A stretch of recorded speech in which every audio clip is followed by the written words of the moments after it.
Plaintiff Ayanna Cruz met the defendant at church, and they bonded over bad TV, celebrity gossip, and the fact that they were both involved in same-sex relationships. However, Ayanna is suing him today for an unpaid bill and lost wages because he caused her to be fired. Defendant Israel Adekunmi admits that he and Ayanna were close friends, but he eventually realized she was a con artist who cuts off her friends and family when she's in a relationship. He's countersuing for a utility bill and lost wages because she caused him to be fired. All rise. This court is now in session. The Honorable Judge Greg Mathis presiding. You may now be seated. Start with you. All right, so in 2015, I met Israel at a church convocation. We were both a part of an affirming church movement, which meant that anybody was welcome. We're both same gender loving, so it was easy for us to get along with one another.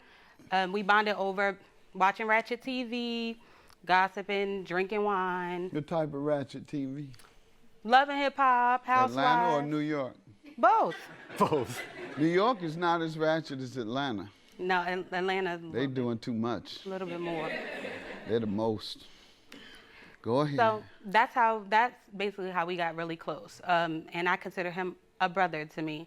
We called each other brother and sister, not Israel and Ayanna. Tell me about the affirming church. A lot of folks don't know what that is. Yes, so an affirming church just means that you affirm who you are, and we affirm who you are as well, meaning anybody is welcome, whether you're LGBT. What church is that? At the time, it was Unity Fellowship. Now I go to MCC Baltimore. Well, we're glad to hear that there's some churches out here that affirm relationships and self-identity of folks without condemning them for what they believe to be scripture. All right, let's hear from you, sir. Give me some background. Well, like she said, we called each other brother and sister. I thought we had a relationship that no one could come between. Were you the brother or the sister? I was the brother, Your Honor. Oh. I was the brother. Y'all know I can play because I am so gay friendly. Everybody knows that, so I can play with it. Yes, Your Go Honor. ahead. Later on, I realized that she had some con artist ways, she was a bed hopper, and also that she couldn't be trusted. How so? How did you find those things out? I saw her use a company credit card for making purchases for personal items. How do you know they were personal? Because I seen when she did it. But how do you know it wasn't for use at the workplace? It wasn't. She took all that stuff to Maryland when she left Pennsylvania. And then took it back? No, sir. How do you know? You steal from your job? Not at all. I didn't think so.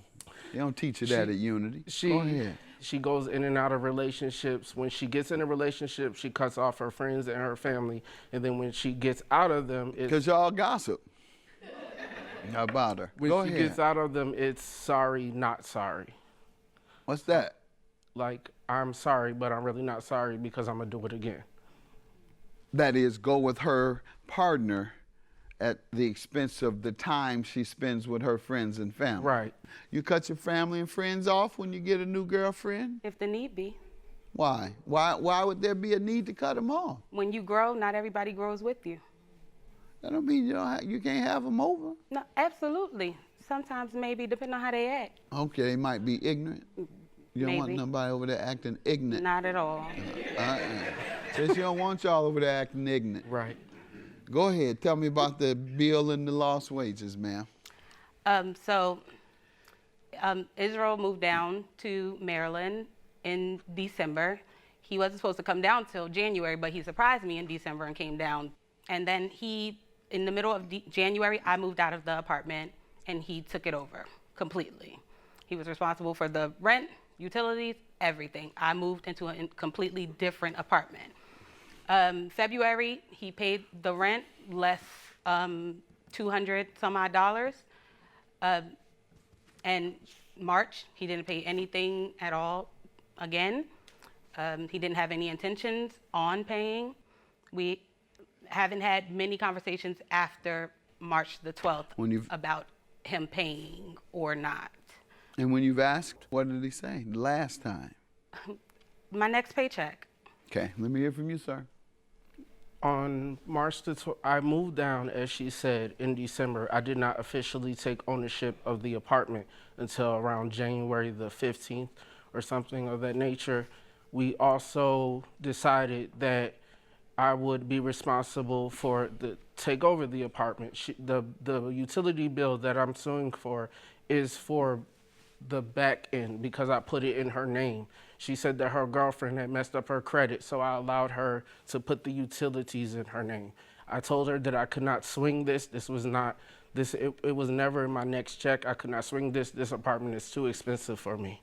All right, and so did you leave immediately time you felt that it was too expensive for you? I left the day that I got fired, Your Honor. The amount you're suing for is from the time he stayed there, correct? Yes, sir. So why wouldn't you want to pay for the time that you stayed there, not perhaps for future, but for the time that you lived there? She told me that I would only have to pay for the amount for January, which was half the amount. You have evidence of that? Because she's not agreeing to that, are you? Not at all. Did you say that? Do you have any evidence of her saying that? I have a witness statement from another manager at the job. We worked for a property management company. So I asked the owner if I could move to a cheaper apartment that was on a property that they had consumed because the property that we were staying at, the rent was $910.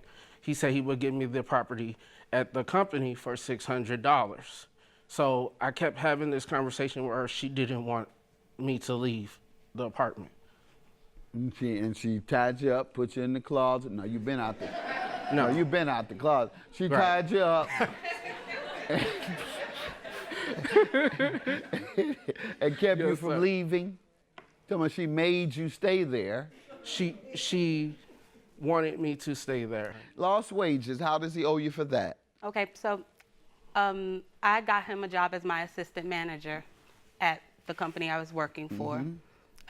Everything was fine up until he didn't pay rent.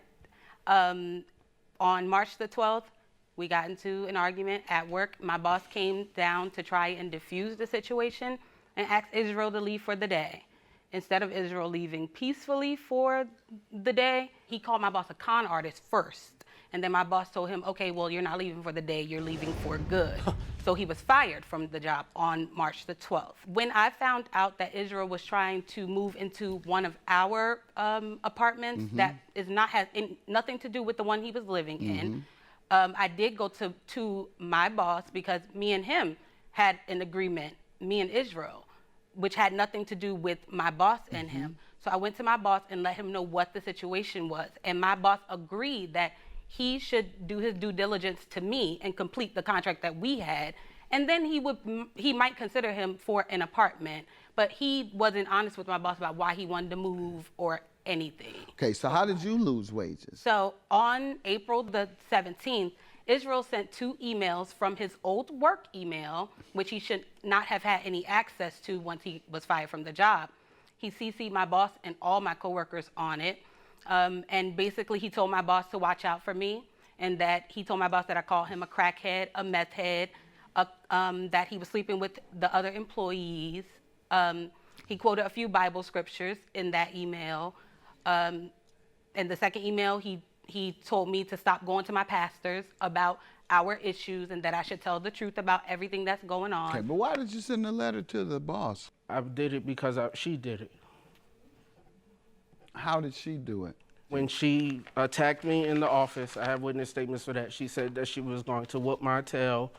She said that she wanted me out of her apartment. And so for that, you interfered with her job and sir. attempted to have her fired by spreading malicious statements around. It was the truth. Well, it was malicious and it wasn't anyone's business. That was private information that no one else was entitled to. That was between the two of you. When you release it to others, the effect could be, as it was, you were fired. 2 days after he handed me my Yeah. letter.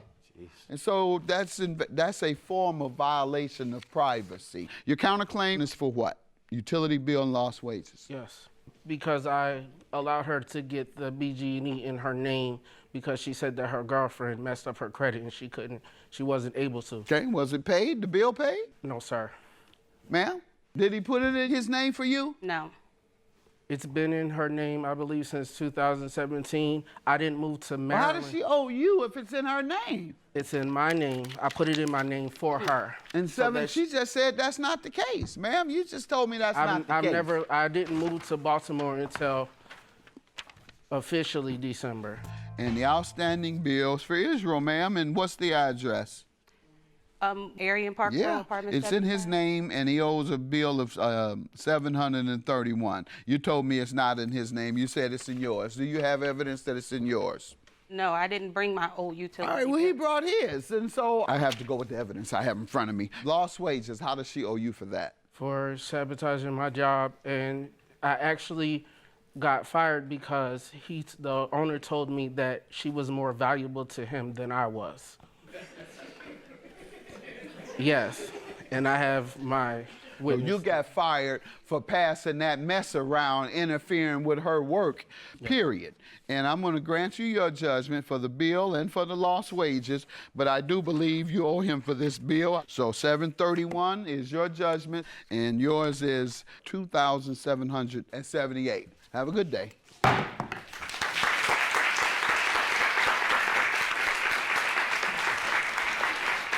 It's unfortunate it ended like this.